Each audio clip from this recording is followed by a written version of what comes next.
The world's top gold miner, Newmont, has asked Barrick Mining to repair what it calls underperformance at their Nevada Gold Mines joint venture.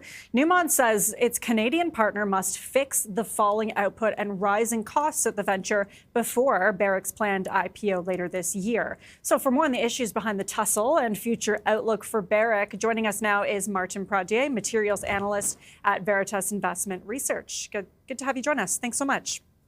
Thank you. So I'm wondering what you think of this and the latest demand from Newmont. Could that actually affect the IPO? Yeah, definitely could.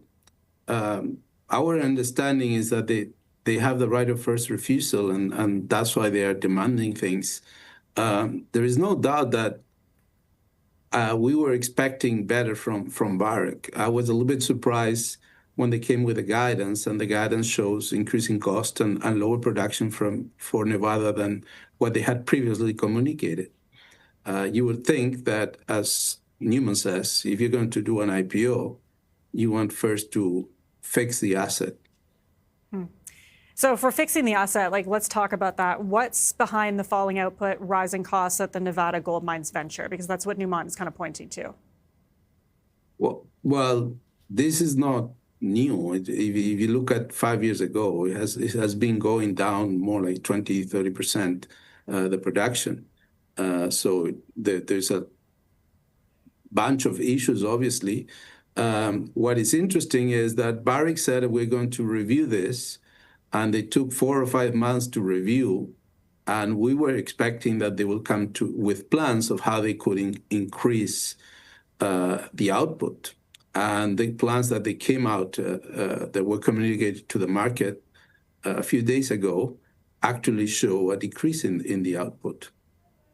Is that the guidance you're talking about in their latest Q4 results, their guidance for the Nevada operations? Yes, the guidance in the latest Q4 result was, especially in Carlin, there was a significant decline in the production compared to what they have been telling us before, and even compared to the previous year. Yeah, that was a little bit of a disappointment. And from the commentary from Newmont, I think it was a disappointment for them as well. Mm-hmm.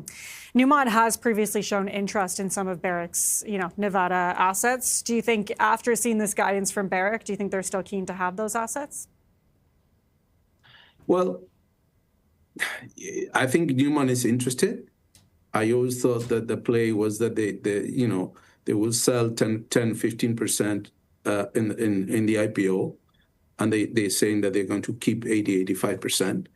And then once we have a market value, then Newmont could perhaps do a bid for getting 100%. I think that Newmont is interested only in these assets that are in the new company, not on the rest of the assets. So having a public market kind of value makes the transaction more likely and more possible in a way. So do you think that this is all part of maybe a strategy by Newmont to get the best price for Newco? I'm not sure, but I think that they would be interested in the new company for sure. I think that's there've been rumors before, and if they think they can do better than Barrick in terms of production and cost, then they might be able to justify it that way and saying, look, our plans is whatever, we're going to increase production we're going to have lower cost, and this is part of the reason why we want to buy the rest. Because the way it works today is Barrick that is in charge of the production and the plans, and Newmont it's a minority partner. So with all of that in mind, what do you think the outcome will be for this planned IPO? I'm hoping it goes ahead, but I cannot guarantee anything. We'll have to see. Yeah. I'm asking you to predict the future a little bit here. But I mean, when we're talking about Barrick Mining as a whole, their stock has gained over the last year. What's your outlook for the stock and the company now that we're seeing what's happening here? We are less bullish than we were before, because the outlook that they presented to the market, it was a little bit of a shock. In terms of the cost, it was a very big increase in cost, 20% for gold, about 10% for copper compared to the previous year. And that's quite a bit of an increase. And then we have on top of that, these potential problems with the IPO. So we still have a buy on the stock, but we are a little bit less bullish than before.